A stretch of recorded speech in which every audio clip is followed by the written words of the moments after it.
Where this fell apart is they're like, well, we don't want them mentioning other brands. And I'm like, you Right. really can't be giving a shit. There's this really fascinating thing about the human brain, which is like we are constantly just trying to predict what is going to happen next, and our brains go on autopilot. What are more interesting ways that brands can work with creators that goes beyond, hey, let me just pay you to post about my brand? Ladies and gentlemen, welcome to the Brand Fathers. We are your three brand fathering who all are marketeers, brand builders, and designers in our own right. We've worked with many brands in-house. We've worked ex-house, out-of-house. What am I even trying to say here? Sorry. We're in the outhouse of marketing. We're all creators now in the space, and so we try to bring you different and interesting perspectives each week, both from a topical standpoint and a larger philosophical standpoint. And this week, we are going to dive into a concept of the best marketing and branding doesn't always make sense. I have just come back from the Masters with my family at Oakley, who were amazing and hosted me at this incredible golf tournament. But honestly, my biggest takeaways have nothing to do with the golf. And I am also reading a book called Alchemy by Rory Sutherland, who seems like the ultimate brand grandfather who could probably get an honorary membership with us. Let's jump in. We are going to talk Coachella and all kinds of other things in the back of this podcast and some of the latest trends and topics that have been bubbling up in the algorithm. How are we today? And where does this find you? Well, let's start with you. Didn't you just get back from the Masters? You want to break down the look, you know? Well, Oren, I did get back from the Masters, and now I'm going to be the obnoxious person drinking out of my Masters mug forever. I did not go crazy at the merch tent. I got a few things, and now since Rory McIlroy, my second favorite golfer ever, won the freaking Grand Slam the year that I finally went to the Masters, I am regretting not getting much more merch, but it was an absolutely incredible experience. I have been dreaming of this for 20 years, and it over-delivered on every level. But I do want to say, I think my biggest takeaways is really like, this is the anti-sponsorship sports marketing playbook. You know, the Masters has a really interesting history. They only allow 3 corporate sponsors. This year, it's Mercedes, IBM, and AT&T, I believe. And there is literally not a single ounce of sponsorship or branding allowed on the course or within the realm of the event. And if you just juxtapose that with your latest trip to any local stadium, Oren, I believe you went to the new Clippers Stadium. Have you been? The Crypto.com arena. Before you ever even walk in, you are bombarded with all kinds of corporate sponsors, right? The arena is named by a corporation. You have people outside handing you things, promoting items. You have people begging you to try a free throw contest so you can win something. You have sports gambling coming after you, crypto companies. You have cars you could win, all kinds of stuff. And I just think the rest of sporting life in America now is the opposite of this, and it was so refreshing. I'll pause there for a moment. Can you all think of any other experiences that you've been to that are like the anti-sponsorship model? Yeah, so like the Highlight World Championship, I know is notoriously anti-sponsor. I'm just joking. That's not. Yeah. Nobody else. You know, I'm trying to think of when we were at Polo. Yeah, I guess it was like higher end, but it was still sponsors. That's an interesting conversation. So how do they make money without all that? Just pure TV? Are they leaving money on the table? What's the scenario? Yeah, they're leaving tons of money on the table, but I would argue that over time they earn more money, which I think is this argument that Rory Sutherland would probably be making as well, which is like the thing that makes us money in the short term. You know, getting whatever the direct return, an ad, getting that spend, and something that will make someone buy something tomorrow is not always the thing that will build your brand and last for a long term, which has like a long tail and increases the value and the connection and increases repeat purchases. So with that said, go ahead, Ashton. So I was going to say, so I watched the Masters yesterday, believe it or not. One of maybe 2 sporting events that I will watch during the year. It was actually my first time ever watching it. So I'm watching it with someone who notoriously knows a lot about golf, and I'm just asking him very basic questions, right? Like, where is this? I didn't even know it's happening in Georgia.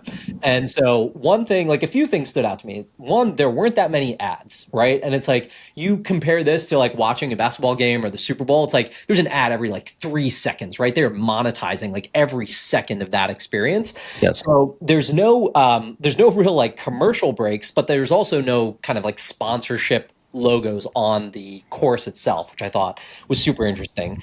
Something that I saw on Twitter that really caught my attention was the concession stand pricing. Someone was just standing next to it, and it was Costco level pricing, right? $1.50 for hot dogs, $3 for a cheeseburger. Really affordable pricing, which is fantastic to see. It's ironic to see because at all of these places, I was at the US Open and I was paying $20 a cocktail there, $40 for food, and Yeah, you just contrast this with Coachella. People are going viral about paying, $40 for a hamburger and fries this weekend. Yep. It's crazy. So explain to me what's happening here. Is this Yeah. are they just like so authentic to like who they were and their principles that they stood for that they're like, this is the pricing, it's never changing? Or Yes. So I'm also a nerd and have read a couple of the Masters biographies. The Golfers Journal does an amazing podcast if you don't want to read a book like that. But it basically came out of these two gentlemen who, like the Tiger Woods of their era back in the 20s and 30s, and a New York stockbroker who befriended Dwight Eisenhower. And they had this dream of this getaway course from the city out down in the middle of Georgia. And the other three majors were already established, and most of the other golfers lived in the Northeast and all the business people and the Midwest. And so they had to obsess every single step of the journey. It was an invitational because they had to increase their chances of someone saying yes because it was unknown, and they needed to handwrite letters to get people to show them they were serious and invite them. Their purse is the highest and the biggest in money, but they don't talk about that on the broadcast. And then they knew that people would be traveling from far away, and they knew that they were going and get to great lengths to get there, and they didn't want anything else to be a barrier for them to not enjoy the experience. And so they kept the concession prices extremely low. They are meticulous about the course and the welcoming and the people.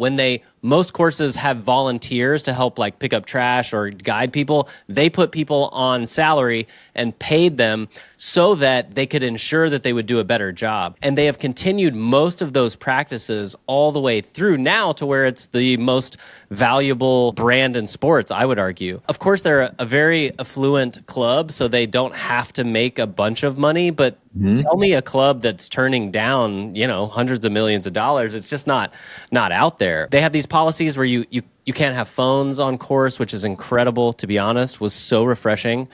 The merch tent people go crazy for, and the merch is not that expensive either, like to what they could be charging. Our friend Colin Lanforth has done extensive videos and research on that gnome. Its production. Yes, he has. Yes.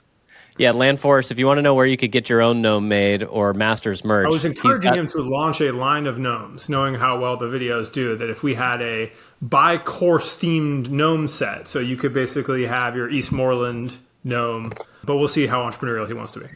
It's incredible. I think we've talked about this before, but it reminds me of, I think, luxury brands. I believe we were talking about Louis Vuitton or others, and they started as like luggage gears or maybe like horse saddle makers or something. And it starts with this artisan attention to detail in their craft, and it's birthed out of that. And then you build this brand because you have people who've cared deeply about the product and are obsessing it, and they obsess the product of golf. They want the experience for the players to be amazing and the patrons. They go so far as to you're only allowed to call them patrons, not fans, because fan implies a fanatic and they want to be respectful at all times. So it was such a different experience. I'll just give you one more anecdote about the concession experience. If you take any 7-Eleven vending machine, let's see here, a drink machine, and you were to, I'm just going to show you this for 1 second, because I think it's a good juxtaposition. So all of their branding is really on point, and they have everything is just in green and white. There's no advertisement, there's no ads on course, and even in their concessions. And so in their concession booth, you go up, and if you want like a soda, it's cola, diet cola, lemon lime, sports drink, and water. And if you were to just go to your average concession drink, just think about how much color is screaming at you, right? You have like red and white Coca-Cola. You have white, silver, and red Diet Coke. You have green and yellow Sprite. You have blue raspberry blast, whatever. You have Mountain Dew's neon green screaming at you for some Baja Blast, just in soda picking. And the fact that your eyes could just kind of rest and it was just this dark green and white and not everything was yelling at you and constantly trying to get your attention, it really got me rethinking like how much in life is so distracted and busy that we're not enjoying the product or the thing on field, and particularly in the realm of sports, but you could put this in anything, theater, concerts, whatever it might be. I think it's cause for some reflection on what life could be like, otherwise. I think I'm sold on the concept of the Masters just not being allowed to bring your phones because I'm notoriously always trying to just escape my phone and be in isolation. So I'm in on that concept. I thought the merch was great, but I think to your point here, there's this idea of like when we think about like content, products, marketing, design, everything, there's always this pendulum that's swinging, right? That the result of those vending machines is a byproduct. If you look at it 50 years ago, it probably didn't really look like that, right? It is now just a byproduct of there being so many options of choice that each one is trying to outcompete the one next to it for that impulse decision. And so we get into a world that's so visually saturated with noise and people trying to get your attention. When you do the complete opposite, that's almost a form of getting people's attention, right? And then begs this bigger question of like, hey, can we just get people to calm down a little bit and, absorb, and understand what they're looking at here without just like hacking their circuitry. So I'm curious, have y'all been to any of the, like, I was trying to think of any other place in American life where I did not have my phone and I had no agenda and I had nowhere to be and I lost the track of time. So that does a number of things. You have to, so it's a real communal experience because nobody else has their phone and nobody else kind of knows what's going on, and you have to communicate with each other to know what's going on in different parts of the course because there's no TV showing you live feed and broadcast and there's no speakers pumping it in. And so it's this really interesting experience where you'd have to like ask the person next to you, what time is it? Or, hey, do you know what happened with Rory on the front, 9 or whatever? And I was trying to think, is there any other place in American life that y'all have experienced this? Or maybe European? No phone, no agenda? No agenda, no attenda. No agenda, indeed. So I'm wondering what could they modify to be like this? Because I do think it is a undertaking. It has to be worth it for whoever goes there to be like, I'm going to put all this aside. Yeah. But where else could this apply? The only thing you've seen is White Lotus, where they took their phones when they went into the Thai resort. Yeah. Well, there's that. I've heard of comedians, doing it, and music artists doing this a little bit, which I think. We had is that. Really I was in Vegas last week, and we were at a show where they take the phones. It was a magic show, but yes, that's more like I think that's cool. I've seen one like comedy show like that. Probably a couple thousand people in the audience. They put everyone's phone in that black bag, which they lock, and you can't unlock it there unless you have their device. So I thought that was really cool because like even in between sets, you're not like defaulting to taking out your phone. It's just like you're talking to the people who you're there with. So I think frankly, I think it should be in more places. We should have no phone restaurants. Love that. That's a good one. Yeah. Yeah, I think that I was just imagining that there should be more places like this. And I don't know, like sporting events. I mean, when you really boil it down, so like my kid is falling in love with basketball right now. If I want to go to the Mavs game, if I wanted to, sore subject right now. But I want to go and see a game of basketball. But I mean, it is so, everything is on 11. There's got to be screaming. There's cheerleaders during every time out. There's a DJ yelling at you to stand up. There's t-shirt cannons being blasted at you. There's like parachute free gift cards. There's, if they miss this free throw, you get free tacos. It's the Chime doorbell of the week. It's the uniforms now have sponsorships on them. It's just a lot. Pure chaos. It's chaos, and I'm not. I wonder if we're losing the appreciation of like the game itself, and I don't know how you put this back in the bag, but it's taking away, I think, from the core product. And I don't know that the teams and the sports are actually recognizing. Like in baseball, let's say we've talked about this last week. Baseball and the NBA are kind of struggling. I think baseball would be the one that could do this. But like, what if baseball just said, hey, and maybe it's one game a year, but they're like, we're going to do America's favorite pastime. And what was it? Actually gathering with your family and your friends. No phones at this ballpark. We'll have photo booths if you want to take a photo, which is one of the things that the Masters had. I don't know. I think it could be really interesting. And you fall back in love with the sport. Am I naive enough to think that this could work? Or is brain rot taken over and we can't No, have I just think it's such a, everyone be like, oh, I need to be able to communicate with my kids, or I need to be able to find out this or that. I think it is a undertaking to not have that connection that people will only choose to do if it's something really special. Well, yeah, and the hack, I saw a couple hacks here were Apple Watches, and a few people were like telling me that. I did a poll before I went, like, hey, what should I do or what do I need to know? And they were like, Apple Watch is the key. And I was actually like, no, I'm with you, Ashwin. I'm trying to escape my phone these days. Yeah, if and then at all you're like possible. an Apple Watch person, which is like truly dark territory nowadays. I still am not. We've gotten multiple wedding invitations that say no Apple Watches in the last like 9 months. Interesting. Shows you how far down. Like nothing else mentioned. It's not like no kids, no no baboons, no dogs. It's just no Apple Watches. I'm always like to me, it's like 50-50 where the Apple Watch helps you like be less distracted or just way more, Anytime I'm talking to someone with an Apple Watch, they're always like they look at the time, but it's a text message. So it's like lingering. And then they are like, looking at everything else too much. Yeah. It was just incredible. I'll give you one more anecdote that happens when you don't have a phone is like, you would meet people, I ran into so many people out there that I knew or that were friends of friends, that were people that I was with. And you really take for granted that, like, let's say you meet a group of 5 people, right? And you kind of know the one person and the one next to them, but then they're like maybe with another couple. At that moment, if you were to have that immediate meeting of like, oh, what's up, dude? How's it going? Oh my gosh, good to see you, blah, blah, blah. Hey, and like right as you're going to do the introduction, the other maybe 2 tertiary people would immediately go turn to their phone. That's just like something that would happen. That would be their moment to go check in on their email, or they would kind of drift off into the background. And that just like doesn't happen when you don't have it. And so I don't know. It was just remarkable. I'm changed for it and I can't stop thinking about it. This episode brought to you by Brick, one of our sponsors. Indeed, Brick. Well, when we do the Brandfather Summit, that'll be no phones, no Apple Watches, no baboons, and no kids. So that would be great. We should give a plug to our friends Brick here. I was explaining to someone last night. You both convinced me to get Brick. I've used it, and a couple of my favorite times have been when I brick my phone. So it's basically an RFID physical device that allows you to scan your phone, and you can choose which apps you don't want it to allow. One of my favorite things has been when I brick my phone, and then I forget before I leave the house, and then my social media apps are blocked, and it's awesome. It's great, and we don't know them. None of us have been gifted product from them. The product's only $40 too. Yeah. So. Mine's a disclaimer. It was gifted. Okay, so Oren knows these guys. I don't know these guys. I bought it. I've told my friends to buy it. They've all bought it. So I don't want to get FTC called out since they're the $25,000 fine for running rampant. Oren's in the pocket of Big Brick. Okay.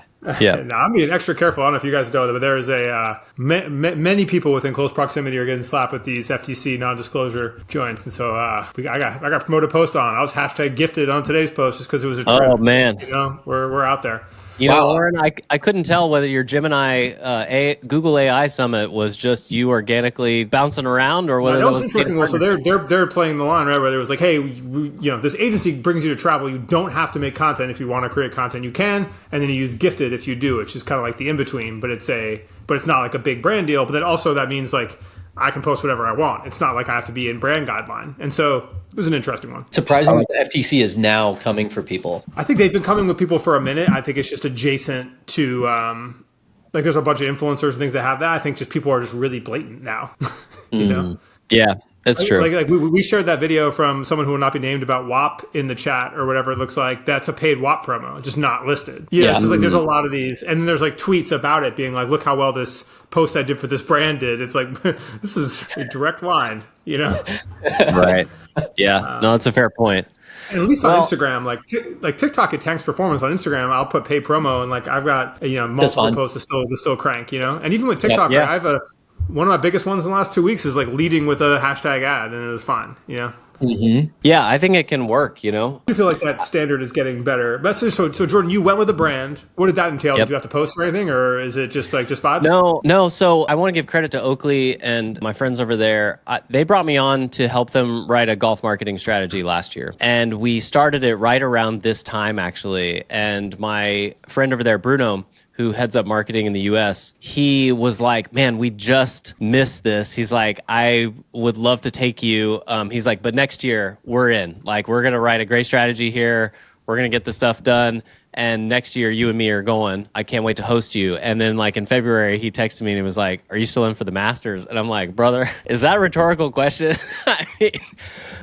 Absolutely. So no, there was no, kind of paid promotion. I called them out. I tagged them on a couple of things, but really it was that we had done some consulting work, and it was awesome to kind of see the fruition of that. The first thing I did when I walked in the door was just like, we have to get Minwoo Lee under contract, my favorite golfer, I think the most marketable golfer at all. And I'm happy to say, not because of my doing that, but like it got done. And so we got to follow him for a day, and that was really cool. And we walked with Todd, the guy who reps him from Lululemon side. And anyway, super fun.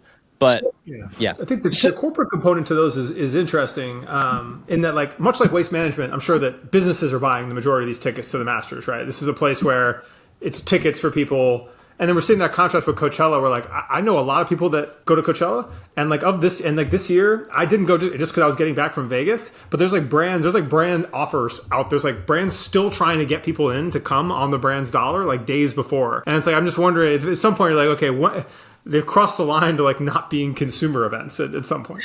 Yeah, no, that's how the Super Bowl is. The Super Bowl is like, it's hard to say this, from an external standpoint, but I've been a few times, and the Super Bowl actually kind of sucks to go to in person. You need to do it once. Not like fans, go, yeah, it's not fans. It's a bunch of corporate suits who are all sitting around, just have no allegiance or care. And this is the fascinating thing about some of the challenges with golf, right? The golf attracts like an affluent kind of corporate audience by nature. They're also not the audience that's going to be like super rowdy and loud. At the Masters, it happens to work because there's much more. I don't know, brother. Have you been to Waste fucking Management? Because those people are human nightmares. Well, that's the only one.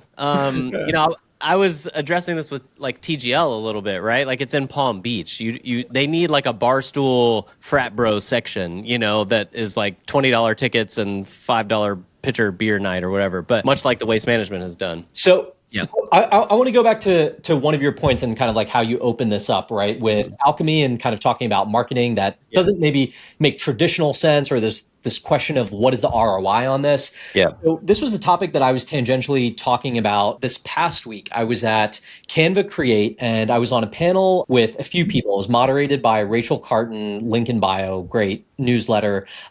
This guy, Keith Bendez, who is the CEO of Linkia, which is a pretty large influencer marketing agency.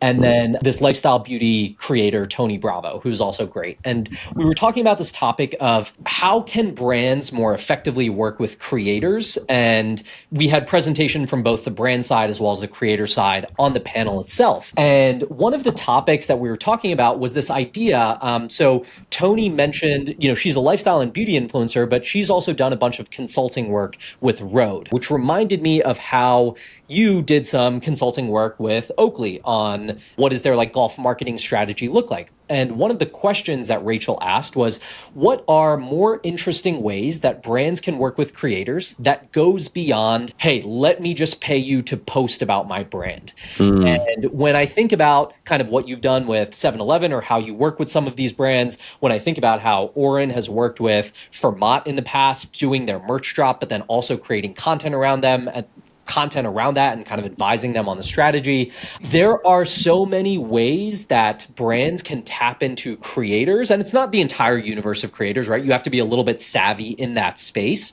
but they can tap into creators by using them to help craft what some of those campaign strategies look like, right? Or even tapping them to say, hey, who else in your space could be interesting to pull in on this campaign to help amplify it in this way? Or like, this is what we're thinking about from a brief standpoint. How do you think we could make this go bigger or faster or better? Kind of bring them in earlier into that process to get more juice from them, I think is a really, really interesting strategy that brands right now, they just kind of like define everything in-house, right? By people, no one's a creator and no one has this idea of what's going to work on social. So the more that you can tap into people who are doing it every day and just be like, hey, co-create this with me, right? If we're going to be creating merch for the event, co-create the merch with me. And then they also act as a distribution point for, hey, I'm making the merch, but I'm also making content about it. So that's one of these things where it's like, again, it's marketing that like doesn't make sense in like the traditional sense, because it's like, okay, well, we have our in-house marketing team. They're going to come up with a campaign. We're going to brief the creators. We're going to pay them for a post. And this is like a little bit messier of a process, but you can get, really interesting results when you think outside of the box like this. Yeah, I love that. I mean, I think the thing that we all share is that we're kind of this weird hybrid thing that didn't exist 5, 10 years ago, even, And so I've been looking for more engagements that way. And I think the smart brands are like that. Even, Bruno said to me at the course, like, we met all these people and I would introduce him to someone, very influential in the golf space or, whatever. And he would be like, yeah, we'll connect after. And he's like, he would even put that in my hand. He would be like, hey, we can equip you to like send them gift packages and stuff if you want. And I think that's like, that type of thinking is smart. I've been thinking about that a lot. I'm in this weird space where I'm doing a lot of consulting in the golf space, but I'm also kind of a creator. And so they like me for my brain that I'm showing off in my creator realm. But often we're still sort of being quoted and put in a box of like just a standard consultant fee, and there's probably a larger way to think about it and about how, okay, there's consulting fee, but then there's also the authentication fee and sort of the then, evangelizing as well. And that's not probably being built into cost structures that they've ever thought about before. I'm curious if y'all have had any of those conversations and how you would think about it. Maybe that's in your carousel, which I thought was brilliant, Ashwin, or in your laughing. It's funny because I had done, I had worked with Frida for about a year as a consultant. That was like a very clearly defined like consulting relationship, monthly retainer type stuff. And then there were a couple of ad campaigns that they did. And, someone there was like, hey, we're doing this interesting thing. Like we're taking out this ad in the New York Times. Like you cover like branding and marketing. Like, we're thinking like, can you cover this and kind of like amplify it? And because of like the nature of the relationship, I was like happy to do that, right? I'm happy to talk about it and then also share the fact like I work with them, but I had no part in this campaign. But someone, did make the kind of stray comment like, oh, I don't know if it was like appropriate to bring it up to you because I know you also like charge for like creating content like this, and are we blurring the lines between the two? So I think there is this interesting element, right? When you can amplify some of the work that you do, then hey, do you charge for that as well? And there's some really big notorious design agencies that will charge the client for the case study that they're going to put together to the tune of like 20 grand because they know that the case study itself is going to get press and kind of like industry awareness. So there is this element to like when you have the distribution, you could kind of play both sides. Yeah, I love that. Oren? And I was working at, when I started doing social media, I was working at The Surgeon, and I actually ended up basing a lot of what I do off of what they did because it was really smart because it would be like, we're going to design a shoe for you, and that has a cost. We're going to manufacture these shoes. That has a cost. We are going to make a media package. We have an in-house media team. You can use your media team or you can hire ours. They're going to shoot all the content for you, and they'll hit the specs, and that's a certain cost. And then there's posting. And like with the social media and email list and everything, and those are costs. And I was like, oh, that's a really smart way to do it. So I've kind of basically modeled a lot of my stuff off of that. But I've also found like something like even you brought up the Fermat example, they just had me make the merch. Me posting the video was like an extra bonus because I wanted to document that and like show more business. But like now I use that as the pitch to be like, hey, if I do that, we're going to do all this like in one package. But I was thinking about it, something I think is interesting for us and for anyone in kind of in particular who's in this like new sphere of influencer, who's not like a big personality, is we're all pretty understated. We're cool people to be around, but we're not like ego. We walk in the room, our manager's on the phone, 2 people are making sure that our Saratoga water's there. But that's kind of like, I get a lot of stuff where people are like, oh, I expected a thing. And so like, no, I'm just a guy that shows up, I'm just like I just happen to have a social media audience. But with that comes, I think it's almost negative because I was thinking about this. I was on a shoot the other day where I got brought in to consult on the social media for the shoot. Big production, multi-6-figure production. I basically helped them make a plan to make 20 social assets out of the production that they were doing. And so I'm on the shoot and I'm there and I'm kind of like, once I'm there, I'm like, oh, the people who are commanding attention and moving everything around is like, there's an influencer talent there and her manager's there and her handler's there and the photographer has a team that's moving it around and it's just me. And I was like, you know what? Like this would actually go a lot better if I just showed up with hella ego and was like, no, I'm getting paid to be here. And these are my 2 handlers. And like, no, you're going to do that way. And that phone's not vertical. And like make sure Oren has a mountain valley. Like actually would probably have done better for me getting more work like that and for the shoot. But that was like an interesting moment where I was like, fuck, like, am I not playing this right? Yeah. I'm curious what y'all thoughts are. Wasn't that one of your takeaways from this last year, Oren? You were mentioning like you need to be a bigger brand. Like you need to be you personally need to be a bigger brand, right? Is like longevity require. Well, they get like, you look at levels, right? And I'm like, cool. The level of followers and stuff I'm at now, I'm like walled up. And the next level is like, it's the Gary V. It's a huge jump to the next level. Yeah. Yeah. And then you really have to be a brand. It's like, do you want that or not? And my biggest issue with that, I think you guys are the same, as why we're friends, is like, I don't have a huge desire for that. Right. Like, I am into the idea of having like a TV show, just I think it'd be really interesting, but I'm not like necessarily, and so, but like in the back of your head, you're like, well, you might as well take advantage of it. And so there's a lot of that going on. And I think brands don't know how to handle any of that, right? When they're coming to these conversations, because like, look, I just did this Google event. Like the next Google event, they should just have me design the merch for it. That's a much better play to be able to have me storytell about all the things that are happening in a super organic way.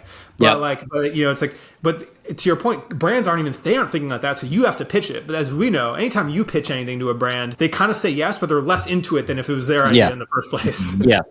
Yeah, I think the takeaway here that I would be thinking about from a brand standpoint, if you're working on a marketing team, and there's a lot of good people who are, I think, factoring in all of the things that we bring to the table. But like, if you see creators out there who you like what they do, bring them in earlier. I would say consider what you would get out of a bit of, so if you have a budget to pay them one time or 3 posts or whatever, like factor in what a little bit of consulting would be on whatever that might be, designing merch, like you said, or the campaign itself. And then the posting as well, factor all that in, and you're probably still going to get economy of scale by having to pay separate consultants, then plus content creators for one by one. And you're going to get a more holistic approach where someone who really believes in the product or who believes in the campaign is going to be talking about it from an authentic standpoint. It's just this evolution of, I think, the way to think about creators. And Ashwin, I think you actually had some good points on this. I think my favorite one was that brands need to stop expecting creators to be a silver bullet. One creator is not going to provide reach, high trust, great content. Some are good at distribution. Some are great at producing assets. Some bring authenticity, and you've got to know what they're bringing them for. I just think it's like really a good way to think good about it. briefs. Like we were thinking about this, talking about Coachella. Like Coachella is like influencer city, right? And all these brands are bringing influencers out. They're bringing them to events. There's lots of casual integration. Or like, hey, these clothes are mine, or I'm at this house, or whatever it is. And I'm like, a lot of those folks aren't actually creative enough to do something good in those circumstances. They may have like some huge connection with their audiences that works, but like I was working on this a consult project for a brand who ultimately didn't do Coachella. We were planning like a month or two ago, and I was like specifically, you need to be like, hey, it's a house, so we're going to do like a house walkthrough, and they need hooks that are going to be funny for that. What do you have in the house? You can tell them that's funny. Is there like an interesting fridge? Is there, what can we do, something slapstick, whatever. And then same thing with, there's a clothing component, and it's like, they need to be doing get ready with me or what I'm wearing stuff where they're calling out the items that they are, including items that aren't your brand. And where this fell apart is they're like, well, we don't want them mentioning other brands. And I'm like, you really can't be giving a shit. I was like, straight up, like, you need to just be like, everyone wants to know what they're wearing. That is like the number 1, 2, and 3 most value of content you can get from Coachella. And if they just let them break it down and include your items. And so this is the kind of conversations you are, but at least they were having the combo with me of being like, give them 3 briefs. If they want to do something else, let them, but give those guidance and be like, and here's all the hook stuff we have available. Like, make it easy for people. Hold on, this point, I think every brand needs to hear, which is every brand says, we don't want you to mention competitors, which is like an absolute, like, I can understand it, but I think it is it is the most ludicrous way to like brief stuff, to like create restrictions around things. I mean, I've had ones where it was like, we were talking about like a pitch deck software, and like I couldn't mention PowerPoint, and I couldn't mention like the 3 key players, and it's like, people aren't hearing about PowerPoint for the first time. They're not going to like defect to PowerPoint just because I've like presented now 3 options, right? With any product, people are going to like research on their own. They have access to the internet. They're going to find out like competitive pricing in products.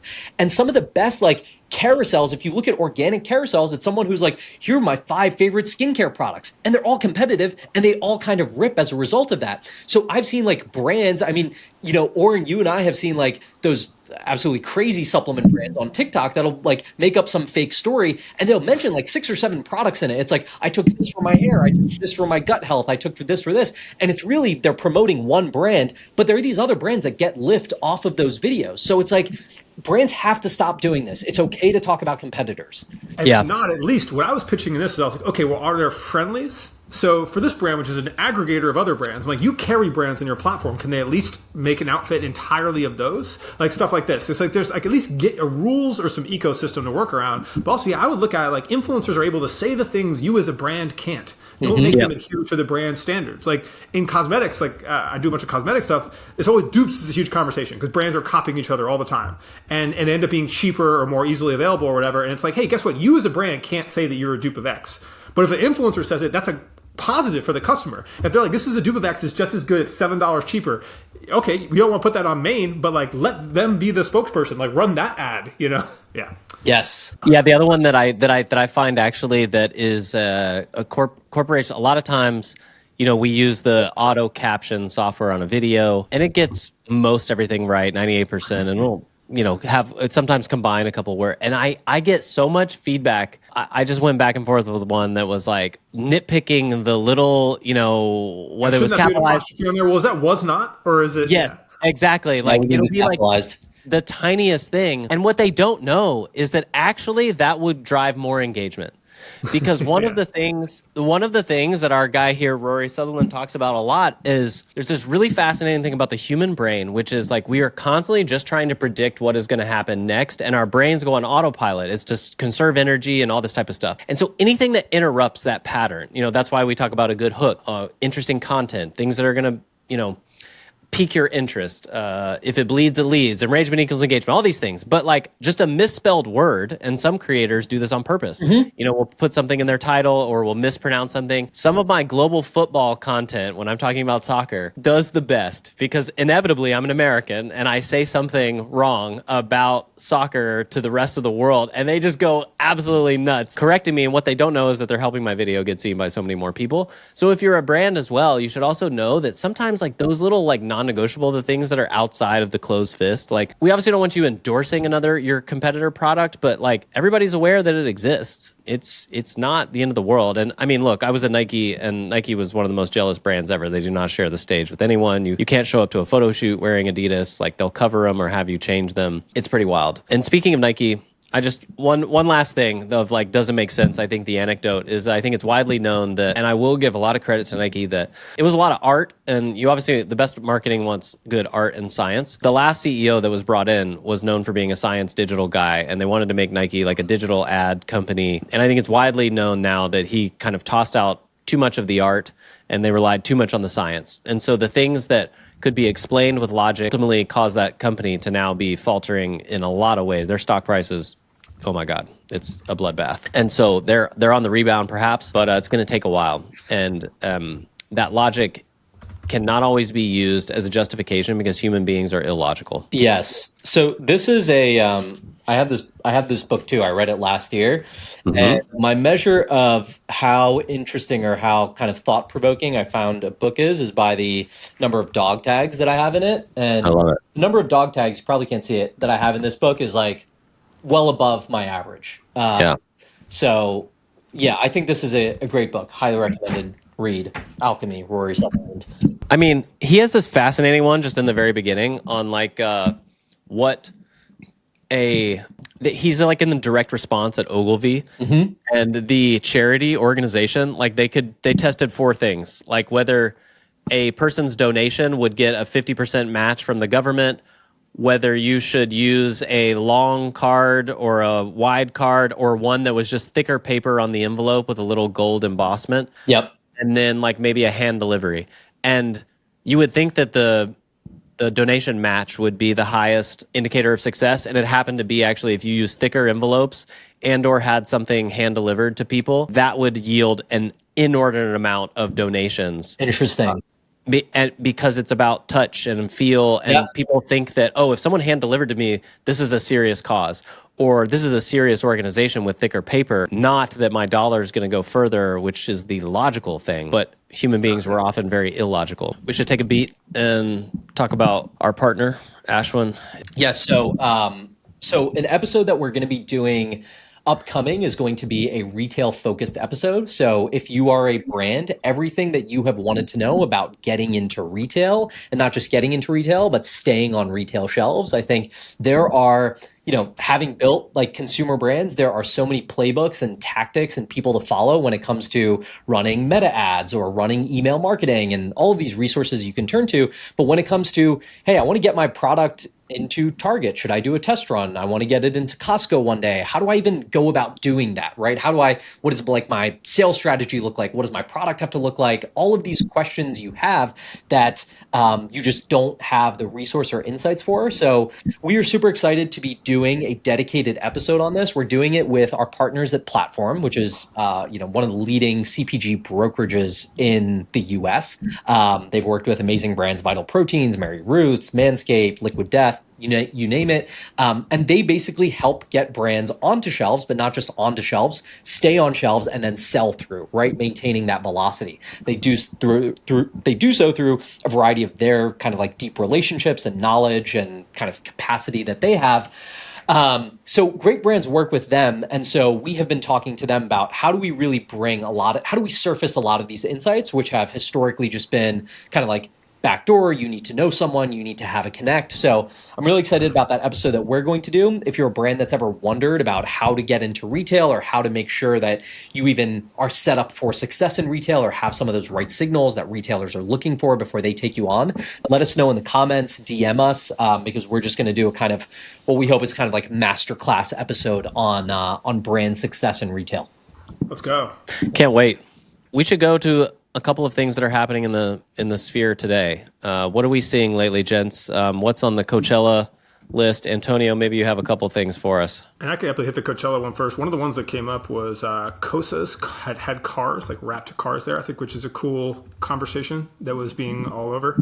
Ooh, let's see it. So this is just interesting convo about branded vehicles in general, but they got these basically pink Broncos. If you haven't seen Kosas, they have like skincare, sunscreen, that type of stuff. That is the form factor of their packaging on top. Oh, yeah. And it's one of those where they're a very popular brand, super highly regarded, brand sentiment's really high, that all the people that are seeing it drive around are like taking video and pictures. So I wanted to think it's a cool conversation topic about this. Of like, hey, they didn't do a house, they didn't do an activation, they wrapped some vehicles. Let's say it's $5,000 for the wrap. Let's say they fabricated those things for a couple K. Yep. And they're driving it around. Like, is this worth it for brand marketing or not? If you're listening, this is basically the Red Bull truck or the little Red Bull car with the can on the top. But except for Costa's, like, it's like cool skincare. It's pink with the chrome, which looks great. And I mean, dude, you can't go wrong with a wrapped car. I mean, dude, we wrapped Lamborghinis a few times, helicopters at Nike. Like, people just go nuts for it. And it's still, that playbook gets run constantly. I wonder if it's influencers like engaging with it. Yeah. I would think that this car is then something that they have for at least some period of time, and they'll be doing sampling out of it in various spots after the fact, is my thought, but maybe not. Yeah, well, also, I think there's two options. One is that, hey, maybe that's a wrap vehicle they now have in California, and that's just CapEx, right? Which is great because you'd appreciate it over years. But another brand in skincare is using a lot is this brand Merit, and they're doing London cabs here for their launch of London Sephora, which I think they got like just for that picture, basically. Maybe they're using them. But they also, in Paris Fashion Week, they had these wrapped Vespas they were driving around doing deliveries to editors with. And I was mathing this out just because I thought it was really well done, especially the Vespas, where it's like, cool, they're doing little package drop-offs, and this is very on brand for them. Here's the video I was looking for. And I was like, hey, wrapping something, especially wrapping something like this, is like $1,000, $1,500. Yep. Even professionally taking it off is like a fraction of that. Yeah, like, it is. Honestly, even just to get a good video. One thing I talk a lot about with brands is like cost you're willing to have for a successful video. And it's like, cool, like I, as a creator, I will buy up to a $200 piece of clothing or item to make a video pop. That is worth it for me. I would spend that every day. Sure. To help my content keep going. That's a price I've come up with through a formula. For a brand, it's probably much higher. But like, cool, if you're getting this value out of it, and you're wrapping a vehicle or two, and it was a couple $1,000, like that's kind of reasonable, even just to have a good Instagram post. I'm curious with your thoughts on this.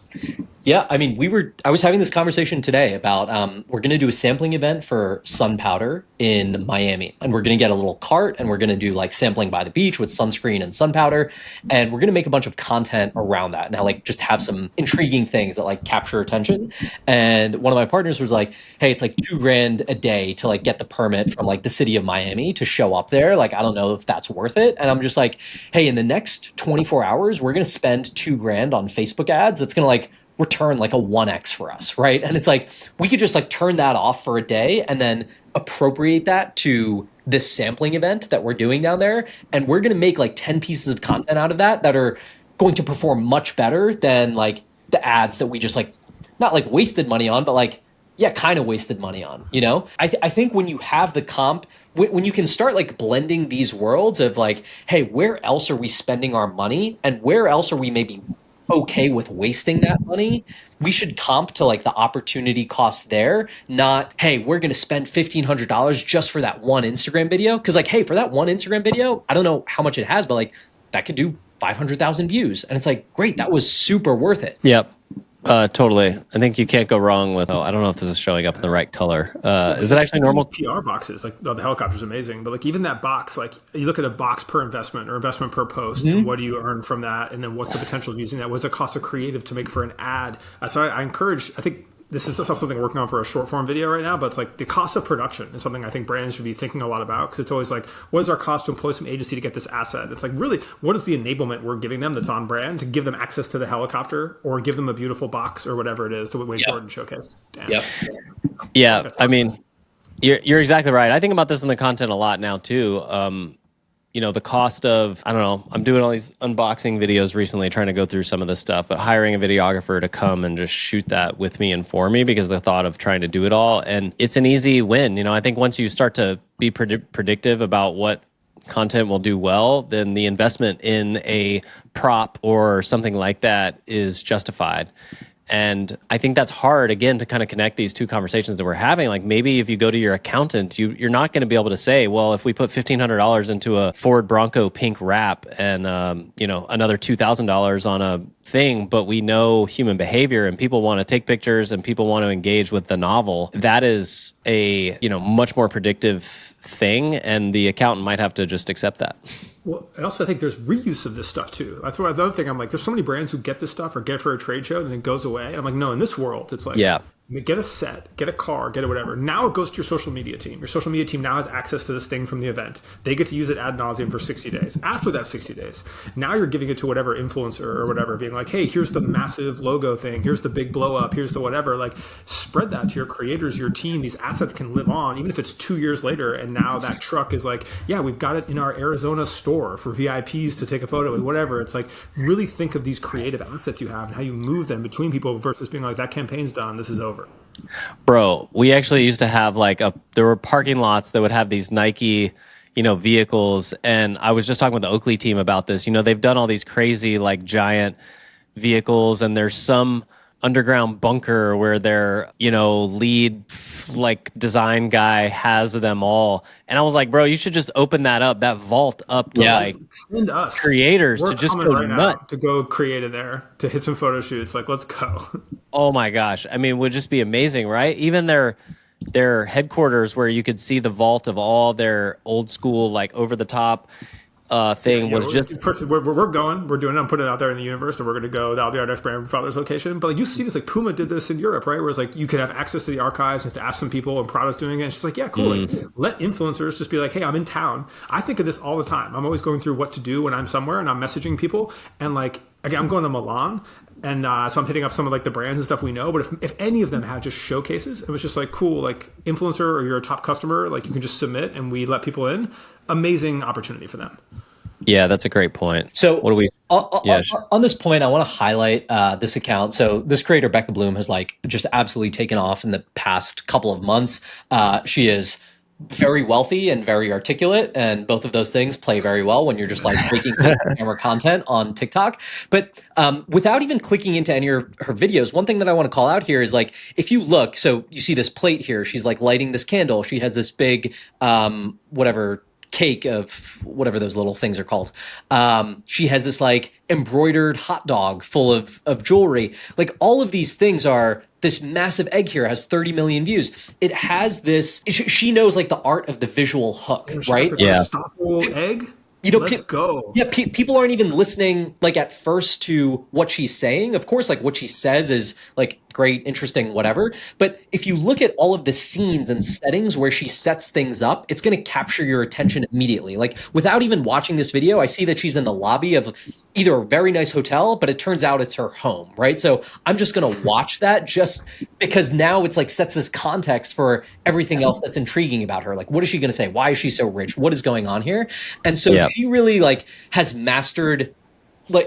She has all of these things at her disposal, but she's doing the visual hooks in a right way that captures people's attention. And a lot of creators do this. This is actually something. There's creators I look up to. I always pick a couple creators, recorder, and I try to really study their content and look at it. And one of the two creators I've really been focused on going into this year, he's a an LA interiors creator, and he's always every second or third video is he's unboxing a Bottega bag or some amazing looking perfume.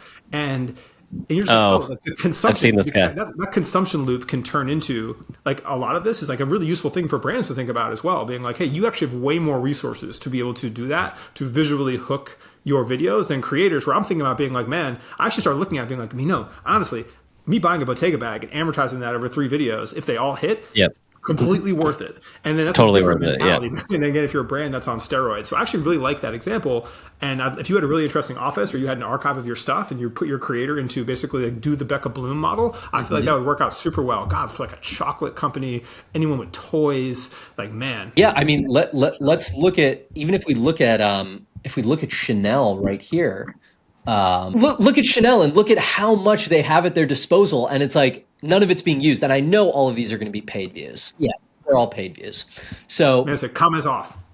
It's like comments off, but it's like, see, they're just like reposting this like super highly produced stuff, and it's like, just go to one of your showrooms and like show us the most expensive Chanel bag and just open up the video with that, right? And there, I guess, the collectors, like some of these collectors be like, hey, we're going to some of our top customers. We send a video crew and just watch some of these like eclectic older women just walk through their massive Chanel collections. I'm in, fucking sold. Yep. A trillion %. Yep. Yeah, totally. I mean, the sneaker markets have done this for years, right? You just go into somebody's closet, or and you did it, with Jacques. I do with Stu, yeah. But I think it's just like they've been doing it, and there's some level of visual hook for that. But obviously, something like Becca Bloom is like the best case scenario. But this is all just a money scenario. Yeah. And I do think something to really think about is like that presentation with these brands. Like building studios for your creators. It's another video I'm working on, so it's top of mind. Is like such an important concept going into this year. Like just the way I have this set, I can go pull 15 things. I can pull a teenage engineering thing. I can pull a $700 mezcal, and then like talk about it. That's the same thing your team should have the ability to do with all their interesting stuff, and have it be lit, and not have to think about it, and just fucking run, I mean, I think if we look at all 3 of our backgrounds, like none of these really happened by mistake. Like if you look at the rest of my walls in my office, like there's not really much hanging on them, right? But I'm like, hey, I'm going to do a lot of like shooting right from here. And every time I shoot, there's at least like 3 comments where it's like, hey, what is your art gallery? Can I get like a tour of that? Like, what is that artwork? And it's like, I know, Oren, you bought your shelves like the same way. Like, Jordan, you have your stuff set up with that background. And it's like, it's the visual hook, it's attention grabbing. And so before people get consumed into the video itself, they're like, I'm already interested in like just the aesthetics of what's happening here. Yeah. Totally. All right, boys, what else is anything in the ether this week? I got an interesting one. I think this is an interesting thing that we see constantly. Oh, yeah. Okay, so Adidas has done the AE1 campaign. It's been amazing. They've continued this creative thread of this kind of orange box studio, and they did a fun like Law and Order, dead bodies over Anthony Edwards dunking on someone. I would argue like I'm not sure how much of Gen Z actually knows who Ice-T is and Law and Order, but we can save that discussion. Steve Stout here is saying that though back in the day, in 2003, I think they did the same ad for Reebok with the same chalk outline and the same detectives. And he's basically saying this creative agency stole the idea. It's very, very similar. What do the fathers think here? Is this stealing, or is this like just a pretty obvious idea based on the verbiage that is used in basketball? Who gives a shit at this point? That's what I'm saying. Like, cool, it references some ad from fucking whatever. Everything references something from whatever. So if it's a good idea or it's funny, you're not going to do it. Like, I just think like the era of calling that out is over. Like we see that all the time now. That the dude from Fucked, I don't know how deep in street where you guys are, is always like, this brand wouldn't exist if it wasn't for that one design I did 18 years ago. I'm like, guess what? He's right. He keeps bringing it up. I don't know what good that's really doing him. But it's just let brands make cool shit. Yeah, you're right. I think that actually, I think in our youth, we think about things like this.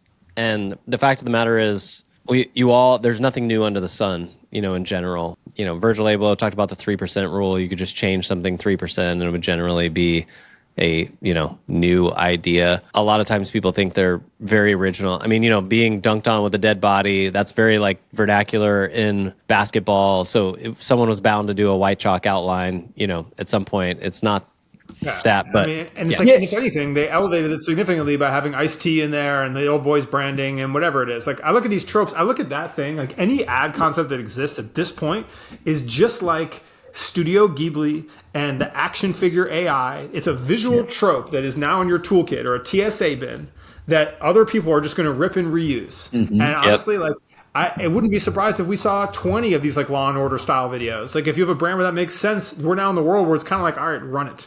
And I think fighting against that is like, cool, Steve Stout said something. Who gives a shit about Steve Stout? You know, like really, who gives a shit about anybody? Even the most famous celebrities now are just these little microcosms of whoever actually cares. Sorry, I'm yeah, he is. Steve, Ashwin, thoughts? No, listen, I think it's right. I think there's two things. I think when you're younger, like you kind of think going back 10 years, I'm like, everything has to be novel. Everything has to be original. Everything has to be like a unique work of your own, because like everything in and of itself is art. And I think that puts every mode of communication on this like playing field of like holier than thou art. And it's like, dude, it's a fucking ad. Like you're just selling a product. Like this is not that crazy of a thing. It's not this like incredible, like great American, like new, fiction that's going to stand the test of time that like you ripped off one-to-one. It's just like, hey dude, that was like an ad. You pulled like a bunch of inspiration from it. You recreated a similar thing. The last time people saw that ad was like 10 years ago. Okay. Like it's fine, and that's how people are getting inspiration. And they move on. They pay attention for it for like 3 seconds and then they move on. So, I'm just like not in that camp anymore. There are some things where it's like, hey, if you're directly ripping music or directly ripping a movie or directly ripping things that are like, in this world of art, yeah, it's not like great. And I'm not going to like support the copy, but it's like, I don't know, dude, if you like remake a piece of content or art that you see or like, ad that you see, I don't think flattered. Like, at this point, if you could spend all day calling it out. What is the repercussion of it being called out? I liked that Anthony Edwards ad. I had no idea it was the reference. I saw that a couple days later. It did not change my opinion about the Anthony Edwards ad whatsoever. And whatever 17-year-old kid or 26-year-old guy who's going to buy those Anthony Edwards sneakers is going to be like, well, there was a Reebok ad back in '98. Just another big corporation. Let me get Reeboks instead. Just totally random follow up here. Yeah, it is. Adidas now, the Kai Cenat video and Speed video has now moved up to number 2 most watched video on Adidas's TikTok, behind a messy content, I believe, who's the GOAT. Oh no, the young kid.